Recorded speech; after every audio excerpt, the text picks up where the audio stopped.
Welcome to African Folktales by D. Elenas.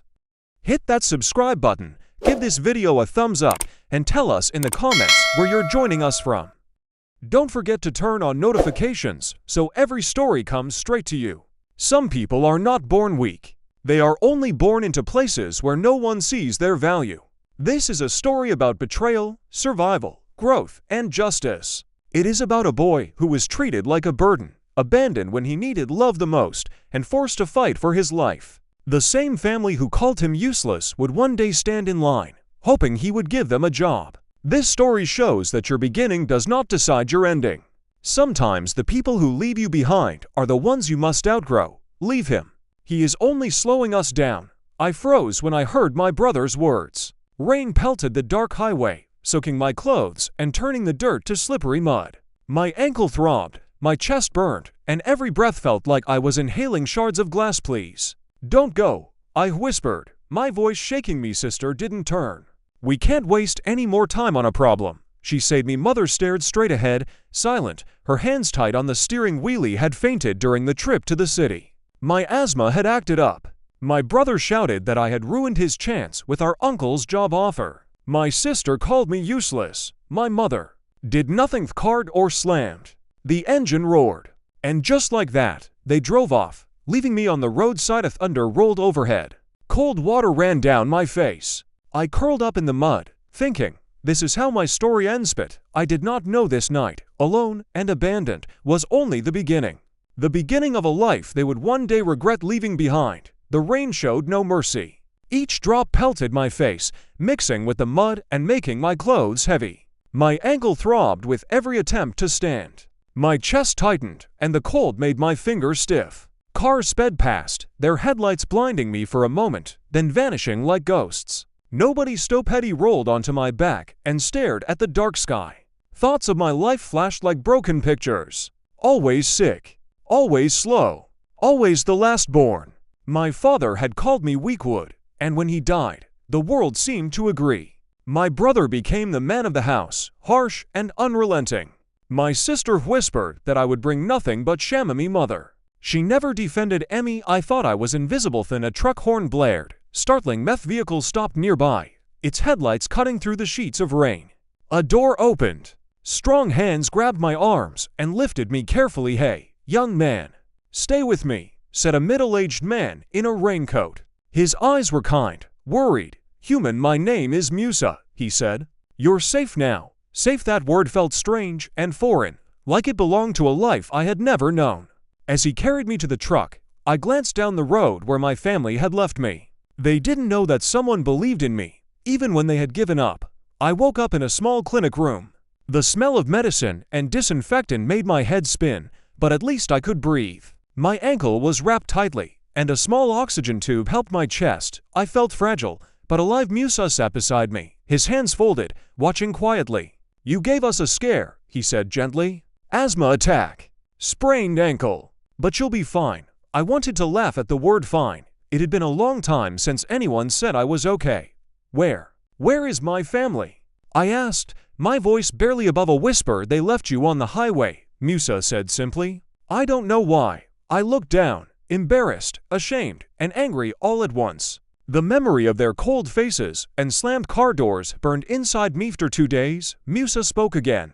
You can't go back there. Come stay with me until you're stronger. I wanted to refuse. I didn't want to be a burden.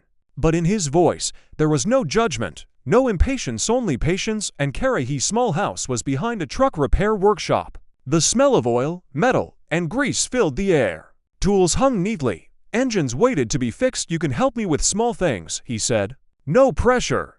Only what you can handle. No one had ever trusted me like that before. That day, I realized my life could change. The first week at Musa's workshop was harder than I expected. My ankle still throbbed, and my chest tightened easily.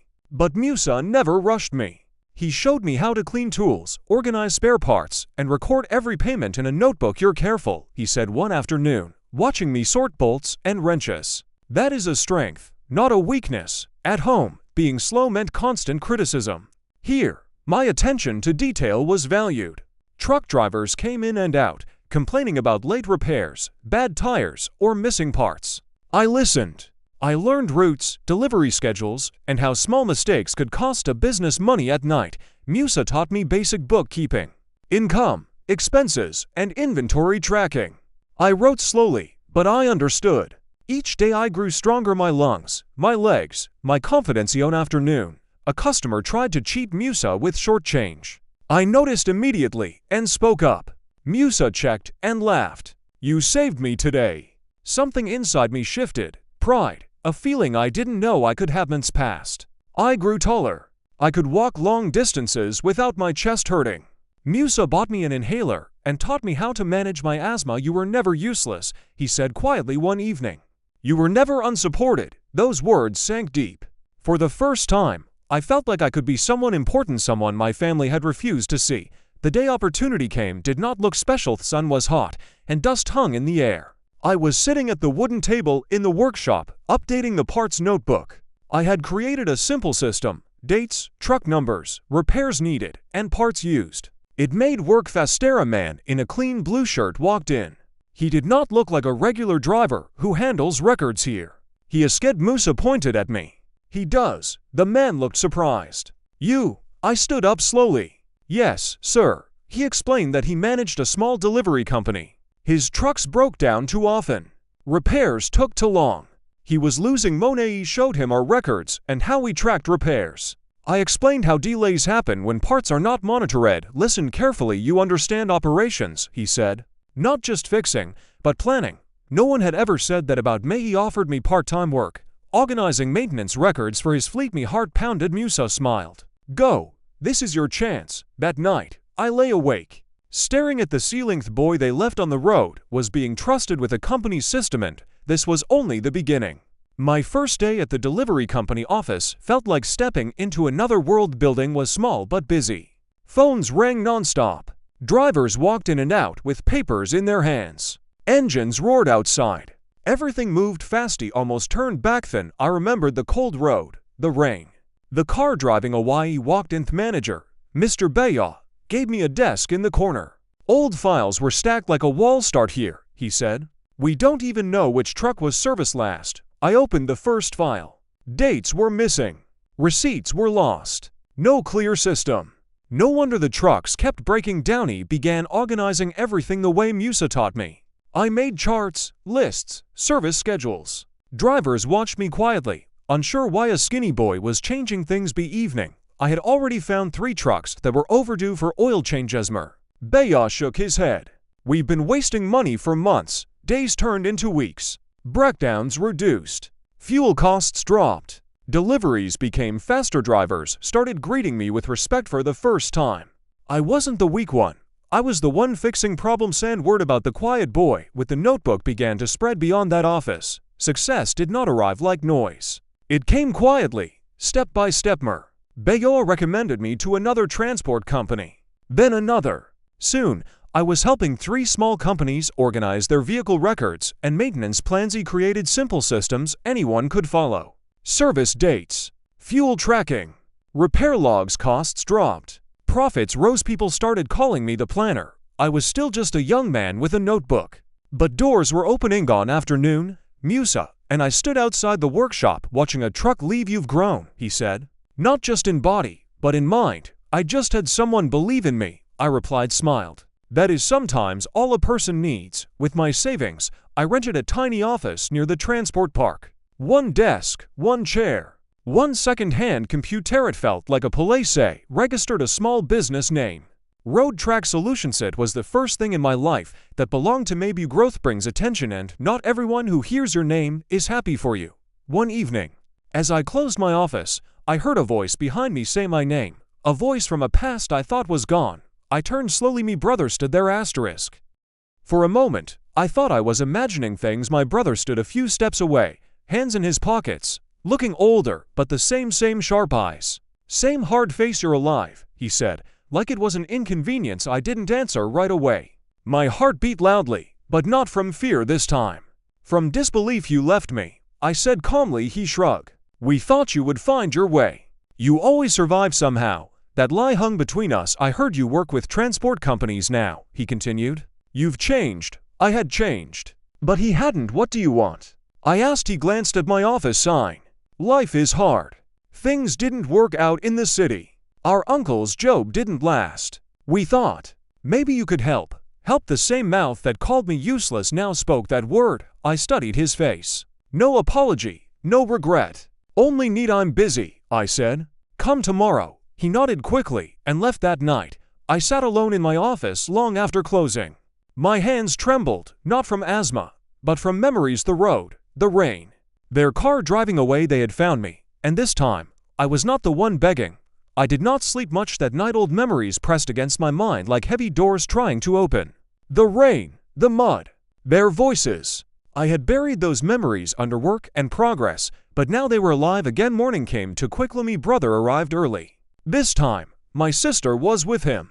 She looked thinner, tired, her eyes restless. She avoided looking at me directly. You look different, she said quietly. So do you. I replied. They sat across from my desk like strangers at an interview. Our situation is bad, my brother began. The city job failed. Rent is high. Food is expensive. We heard you manage transport operations now. Maybe you could connect us somewhere. Still no apology, still no mention of the night they left me. I leaned back in my chair and studied them. I felt no anger burning anymore. Only clarity. I run a small logistics support company, I said. We help transport businesses manage systems. It's serious work, discipline, responsibility. My sister nodded quickly. We can work hard. I thought of Muse's words. You were never useless. Life had turned like a wheel. People who once decided I had no value were now waiting for me to decide their sand. This time, I would choose carefully. I opened a file drawer slowly. Not because I needed anything inside, but because I needed time to think. They watched me like students waiting for exam results. There are entry-level positions, I said at last. Field assistants. You'll start from the bottom. No special treatment. My brother nodded fast. That's fine, my sister swallowed. We just need a chance. A chance. I almost smiled at the weight of that word. You will report to supervisors, not to me, I continued. If you fail, you're out. If you succeed, you grow. Simple. They agreed quickly, relief showing on their faces. I handed them application forms. Official ones. No shortcuts. As they filled the papers, I noticed how different the moment felt from the past. Once, I waited for their approval. Now, they waited for mine, but something still felt unfinished. Before they left, I asked quietly, do you remember the highway? Silence filled the room. My sister looked down. My brother's jaw tightened. We thought you'd manage, he muttered. I nodded slowly. I did. I said. They left with the forms in hand. Outside my window, trucks passed, engines humming. Life had come full circle, but the circle was not closed yet. The first week they worked under me. The sun did not show them mercy. My brother and sister wore the same dusty uniforms as every other beginner. They stood in loading yards, checked delivery lists, counted goods, and followed drivers from stop to stop. No office chairs, no shortcuts, just work. He made sure of it. Supervisors sent reports to me, not to them. I read every line carefully. They are trying. One supervisor said trying. He watched them one afternoon from across the yard. Sweat covered their faces. Their shoulders were tired. Their hands were rough from lifting boxes. That used to be meth boy no one saw. The boy who had to prove he deserved to exist. But I did not feel joy watching them struggle. I felt something else. Balanced. Life was not punishing them. It was teaching them the same lesson it taught me. Value is earned, not given. And this time, I was not at the bottom of the story. Success changes your position, but it also tests your hard. Weeks passed, and their performance stayed average. They were not the best workers. They were not the worst. Just ordinary people trying to survive. An evening, Musa visited my office. He looked around at the files, the schedules, the busy phones. You built something strong, he said. He told him about my family working under me. Everything. Listened without interrupting him. I finished, he said quietly. Real success is not when people bow to you. It is when your heart does not turn hard. His words stayed with me long after he left. Was I helping them, or just proving I had power? I stared at the company logo on my wall. He had climbed out of pain. He did not want to become someone who pushed others into it. The day my mother walked into my office, time slowed. Looked smaller than I remembered. Age and worrying had bent her shoulders. Her eyes searched my face like she was afraid I would disappear. You've grown, she said softly. I did not answer. She sat down carefully, holding her bag with both hands. Life has not been easy, she said. Your father's debts, We struggled. Her voice shook. I heard you are doing well, she added. I am glad. No excuses. No long story. Just tired truth for the first time. I did not see the woman who left me on a roadie, saw a human being who made a terrible choice and had to live with it. Left quietly and silence filled the room. Heavy but different, that anger something closer to understanding asterisk, while emotions moved slowly. Business moved fast. New transport companies signed contracts every month. My systems helped them save money, reduce breakdowns, and keep better records. Word spread. Road Track Solutions moved into a larger affiche, hired new staff, trained supervisors, built teams. People started calling me sir in meetings, but every morning. My brother and sister still arrived early, signed in, and followed instructions like everyone else. No special treatment, no revenge either, just rules, just work, just real it. Same world that once had no space for me now had my name written on its doors, and I walked through them calmly, not as a victim, but as a builder asterisk. Some apologies come loudly, others come like a whisper you almost miss. One evening after work, my sister waited near the gate. The sun was low, and workers were leaving. I need to say something, she said. Her voice shook. He stopped walking. We were wrong, she said. We were scared, selfish, and cruel. The word hung in the air between us. Cruel. She wiped her eyes. I am sorry. No excuses. No blaming. Just truth. For a long moment, I said nothing. She remembered the rain, the road, the silence of that night. Then I looked at her, not as the girl who abandoned me, but as someone who had finally faced her own actions. Something inside me loosened and had full forgiven but the door to it had opened asterisk. Forgiveness does not rush in like rain. It walks in slowly, step by step. After my sister's apology, things felt different at work. She and my brother still did their jobs, but something had changed in their faces. Pride was gone. Carefulness had taken its place. They listened more. They argued less. Sunny afternoon, a supervisor came to my office. They stayed late to fix an error in delivery records, he said. They didn't blame anyone. I nodded. Growth is quiet. It does not announce itself. That evening, I sat alone and thought about the road where they left me. I used to remember only Pano. I also saw the journey that followed, Musa, the workshop, the office, the company. That road did not end me. My brother came to see me one morning, not as a worker, but as family. I don't expect you to forget, he said, but I want to become someone you don't regret helping. It was the first honest sentence he had ever spoken to me. I can't change the past, he continued, but I can change how I walk from here. I studied him for the first time. He did not stand like someone demanding respect. He stood like someone trying to earn it. Then work, I said. Not for me. For the person you want to become. He nodded, and that was enough. It redirected me. Asterisk. Months passed, and Road Track Solutions grew stronger than I had ever imagined. Eds signed contracts with major transport groups. I hired accountants, trainers, and field managers. Systems ran smoothly, even when I was not present. One evening, Musa visited the new office. He smiled widely. You built more than a company, he said. You built a second life. I looked around. Busy staff, ringing phones, organized. Philessa boy, once called useless, had built all this net through anger, through patience, through learning, through refusing to stay on the ground. Asterisk. One Sunday, my mother invited me to visit home. I had not stepped inside that house since the day they drove away without me. When I entered, silence filled the room. My father sat quietly. My brother and sister stood near me. Mother served food with shaking hands. We failed you, she said at last. My father lowered his head. I was afraid of responsibility, he admitted. I chose the easy way. Hearing the truth felt heavier than any insult. He took a slow breath. I cannot erase what happened, I said. But I am not living in that night anymore. Tears filled my mother's eyes. For the first time, we were speaking as people, not wounds. That night, as I drove back to the city, I understood something clearly. Success was never about them. Working for me was about me no longer. Needing their approval to exist. The boy on the highway had wanted loveth man driving, now had built worth with his own hands. Forgiveness did not mean forgetting, it meant choosing not to let the past control the future. Street its past above my car like quiet. Starcy was not returning home. Burkini was moving forward whole. Asterisk. The next morning, I called my brother and sister into the office. Their steps were hesitant, their eyes cautious. I could see the fear behind the relief. They didn't know what awaited them. Sit down, I said, keeping my voice calm. We need to talk. They obeyed, sitting across from my desk. For years, I had dreamed of this moment, not as a child pleading, but as someone in control. Someone who could finally speak without trembling. You know why you're here, I began.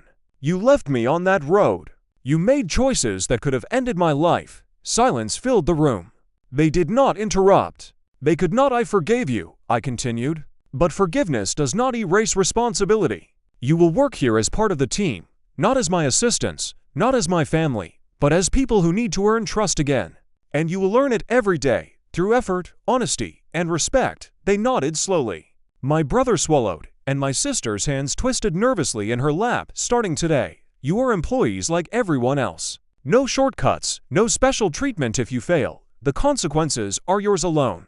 If you succeed, you grow. It was harsh, fair, necessary. He stayed quiet, listening. I could see understanding slowly replace guilt for me. It was more than punishment. It was justice and clarity. Finally, my sister spoke, voice low but steady. We will do our best. I nodded.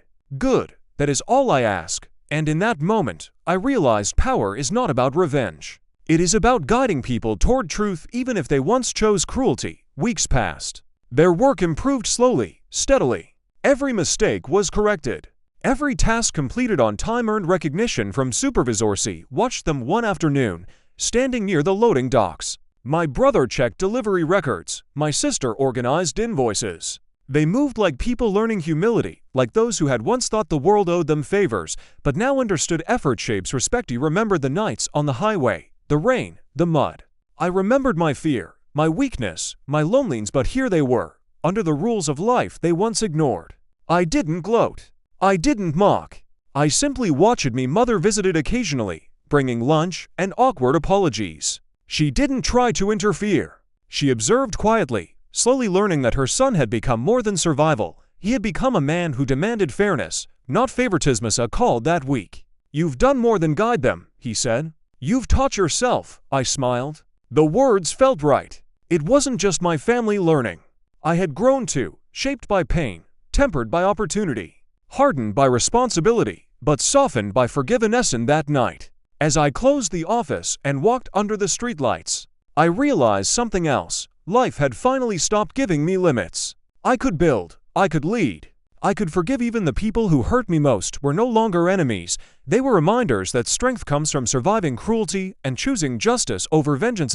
Months later, Road Track Solutions became one of the most reliable logistics companies in the city.